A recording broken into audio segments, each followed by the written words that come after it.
Всем привет, это Руслан Левиев. Сегодня 13 число. Правда, не пятница, а суббота. Ну что, последние 3 сводки, и мы с вами окажемся уже в 26 году.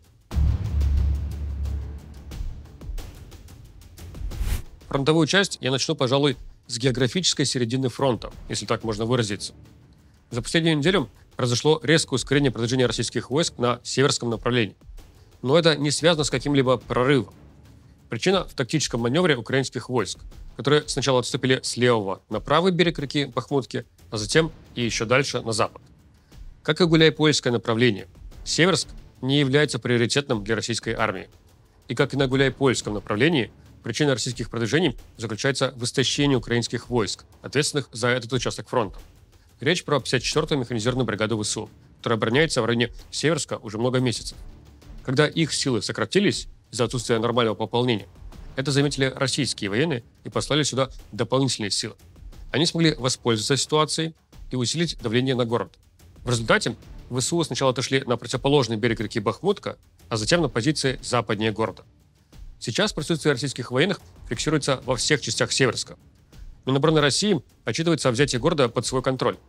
Однако, я бы пока относил правобережную часть Северска к серой зоне, потому что дойти до западных окраин города совсем не то же самое, что и закрепиться на них. Помимо истощения украинских сил, многие исследователи отмечают, что захват Серебрянского лесничества помог российскому продвижению на северском направлении. С позиции в лесничестве российские дроноводы смогли контролировать украинские пути логистики в районе Троновки. Предположу, что где-то через год мы с вами будем вспоминать вот эту сегодняшнюю сводку, потому что это будет предысторией боев за Славянско-Краматорскую агломерацию.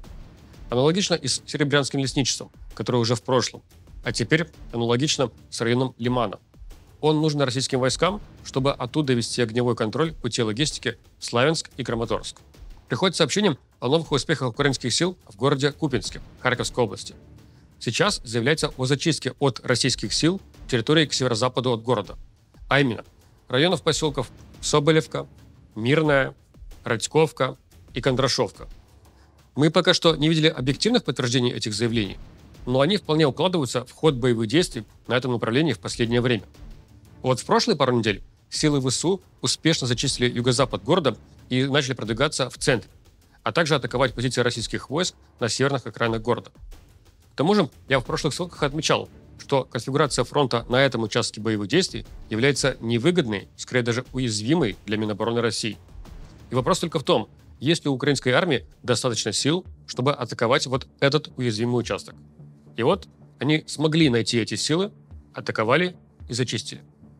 Более того, в Купинск приехал лично Зеленский. Снял видео на его фоне. И это при том, что почти месяц назад, 20 ноября, начальник Генштаба России Валерий Герасимов заявил о захвате Купинска. Было бы еще смешнее, если бы они сейчас проводили награждение за взятие Купинска. Потому что на днях российская армия как раз-таки провела награждение за взятие другого города в Харьковской области – Волчанска. А захвачен ли он полностью? Нет. На юго-восточных окраинах города российские военные по-прежнему не появлялись. Вот мне любопытно, почему решили наградить именно за Волчанск? Ведь в вопросе ведения войны он где-то на одном из последних мест по приоритету. А вот Покровск, полный захват которого был заявлен в один день с Волчанском, а именно 30 ноября, намного важнее. Более того, Покровск и в реальности намного ближе к состоянию полной оккупации в сравнении с Волчанском. С Покровском ситуация пока не решилась окончательно. Формально бои за него продолжаются. Если вы следите за войной в каждодневном режиме и постоянно смотрите карты украинского мониторингового проекта Deep State, то вы могли заметить, как на этой неделе линия фронта резко вжух и продвинулась дальше вглубь украинских позиций. Это район сел Лысовка и Сухой Яр. По нашему мнению, с которым, как я вижу, согласны многие аналитики, украинские силы отошли из этого района еще несколько недель назад. Просто это опять запаздывающее отображение картами Deep State уже давно произошедшей ситуации. Аналогично с окружением Мирнограда. Последние пару недель я говорил, что серая зона между Покровском и Красным Лиманом теперь сомкнулась. И вот на этой неделе Deep State тоже начали рисовать это серое кольцо. Я это все говорю не к тому, чтобы как-то похвастаться, мол, смотрите, мы гораздо раньше об этом заявили. Проблема в том, что большинство русскоязычных СМИ ориентируются как раз на карты Deep State. И поэтому по новостным заголовкам за последнюю неделю кажется, что как будто бы на этой неделе резко ухудшилась ситуация, и украинские войска в Мирнограде попали в окружение. Так вот, нет. В последнюю неделю дальнейшего ухудшения ситуации мы не отмечали. Но окружение, да, есть. Оно существует давно. Понятно, что в какой-то момент все-таки отход из Мирнограда будет осуществлен. Поэтому многие задаются вопросом о том, насколько тяжелым он может оказаться для ВСУ в контексте потерь. И вот это будет полностью зависеть от того, как он будет организован. Если это будет просто стихийный отход, без приказа и помощи сверху, то, скорее всего, тогда потери будут высокими.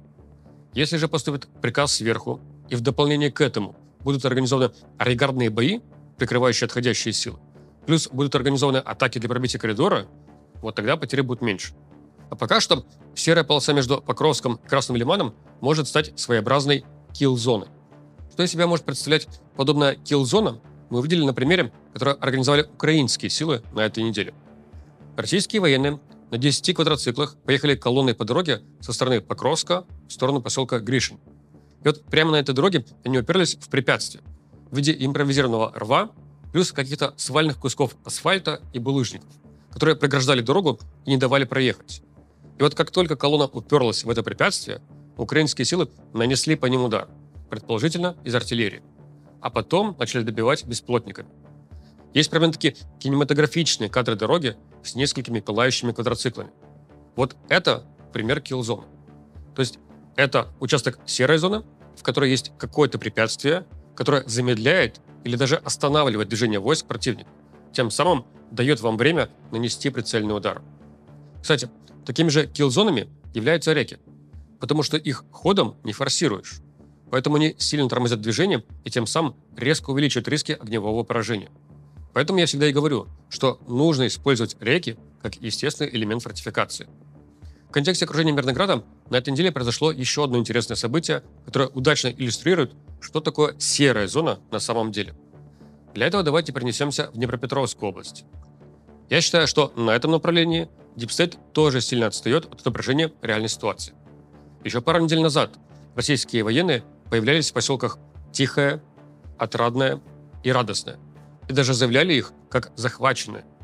Неделю назад украинские силы показали, что они смогли освободить поселок Тихое. При этом ни один из этих трех поселков еще даже не бывал в серой зоне, согласно картам Дипстейт. Тем не менее, посмотрите, где находится село Степовое.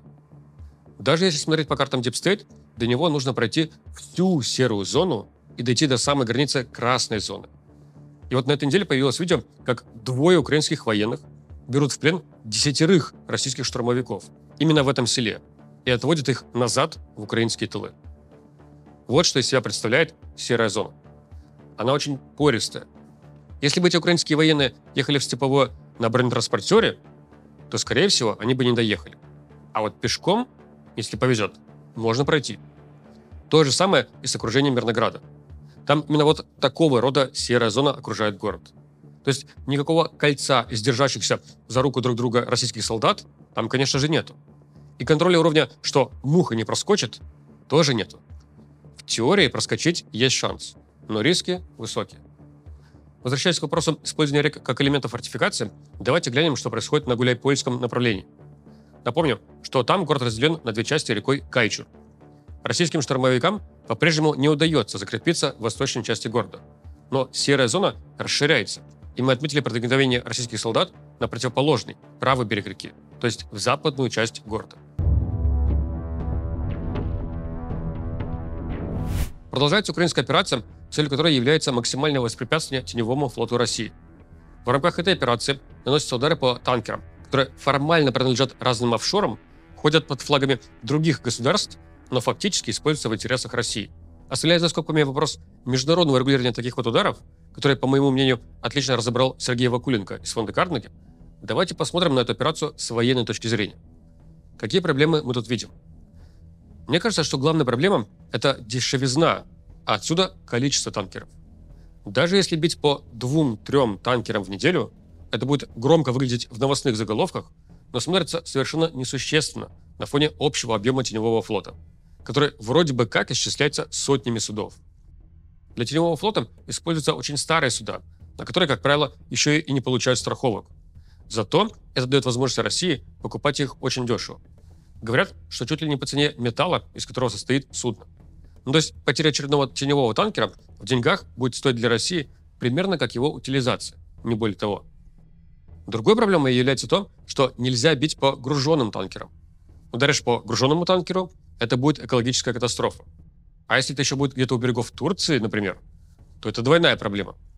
Тогда получается опять-таки, урон для России от этих атак заключается только в стоимости потери судна, но не груза. К тому же негруженный танкер потопить намного сложнее, у него же осадка намного меньше, поэтому даже после ударов он остается на плаву. А учитывая, что теневой танкер – это дешевый хлам, то предположу, что излатать дыру в его корпусе можно чуть ли в гараже у дяди Васи. В том смысле, что никакая экспертиза не будет проверять качество ремонта, поэтому его можно провести максимально дешево и кустарно. И даже с некачественным ремонтом спрос на этот танкер у России будет. Вот такие я вижу проблемы в этой операции. Но сама операция продолжается. На этой неделе поразили танкер «Дашан» в Черном море, а также 2 судна в Каспийском море, которые, по заявлению украинской стороны, были задействованы в перевозках военных грузов из Ирана в Россию. В целом, украинская сторона этой операции пытается принудить Россию к переговорам. Вряд ли сама по себе операция может заставить Путина пойти на переговоры. Но как часть комплексного давления, это все равно важный элемент. Это примерно как с нашим российским антивоенным движением. Каждый элемент по отдельности не способен поменять ситуацию. Но вот все вместе мы создаем множество дополнительных точек напряжения для российской власти. Поэтому и нужно кооперироваться, наносить скоординированные удары, а не поливать друг друга говном. Российская сторона ожидаемо нанесла ответный удар. В частности, вчера был нанесен удар ракетами «Искандер» по порту в Одессе и стоящему в порту турецкому судну, которое задействовано в каких-то грузовых перевозках между Турцией и Украиной. Есть предположение, что оно перевозило генераторы и различные запчасти для ремонта поврежденной украинской энергоинфраструктуры. Интересно, как отреагирует Эрдоган. Кстати, военно-морской аналитик Сатан заметил на фотографиях с последней выставки в Пхеньяне предположительно северокорейский безэкипажный катер. Короче, различные ноу-хау этой войны массово идут в Сирию по всему миру. И не только средства поражения идут в Сирию. Такое ощущение, будто Трамп посмотрел на украинские атаки по российским танкерам и подумал такой: а чем мы хуже? Хопа! И захватил нефтяной танкер у берегов Венесуэлы. В последнее время наша команда отмечает, что участились российские удары с применением комплекса «Торнадо-С». Очень условно, но в принципе можно назвать этот комплекс российским аналогом «Хаймарса». Это тоже реактивная система залпового огня и тоже высокоточная. Она активно применялась в первый год полномасштабной войны. Потом как-то исчезла. Мы предположили тогда, что боеприпасы закончились. Вот где-то с конца сентября комплекс не просто снова появился, а прямо как-то кучно все пошло. Много атак и по гражданской инфраструктуре, и по военным целям с применением именно этого комплекса. Например, недавний удар в Харьковской области по Печенежской плотине. Он был осуществлен с применением «Торнадо-С». Часто мелькает этот комплекс и в наших волонтерских сходках по обстрелам. Напомню, что это наш прям отдельный подпроект. Я предполагаю, что в прошлые пару лет искали замену каких-то компонентов, которые были нужны для производства высокоточных боеприпасов комплекса. И вот теперь нашли. Теперь, видимо, снаряды снова массово производят и массово применяют сам комплекс. Вопрос вооружений в последние дни становится особенно важным для Украины. Тем более, что упомянутый мной комплекс «Хаймарс» является американским оружием. А вы сами видите, какие сейчас отношения с Америкой у Украины. Здесь я считаю важным обратить внимание на недавнее заявление американской стороны, что Европе надо к 2027 году перейти на самообеспечение в контексте конвенционального оружия. Полагаю, что это заявление связано с сокращением присутствия американских войск в Европе. Ну типа, сами себя защищайте. Но это дополнительно играет на руку Путину. Если ставятся такие жесткие дедлайны для Европы, то ряд европейских стран будет больше думать о том, отдавать ли Украине какое-то свое оружие или оставить себе. Владимир Зеленский сейчас борется за то, чтобы удержать США в обойме, так сказать.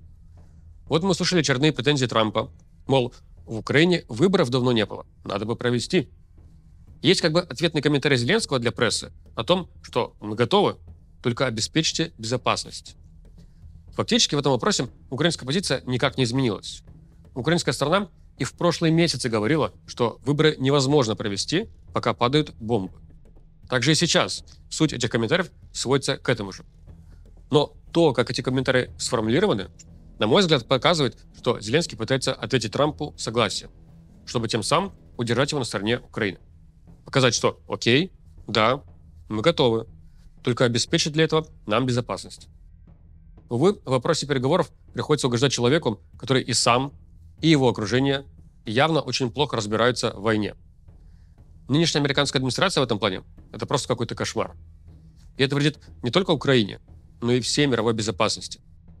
А что касается российских ракетных атак, российских обстрелов, то я отдельно отмечу, что, к сожалению, ожидаемо, ракетная атака в Тернополе 19 ноября стала самой кровавой атакой в истории наблюдений нашей команды.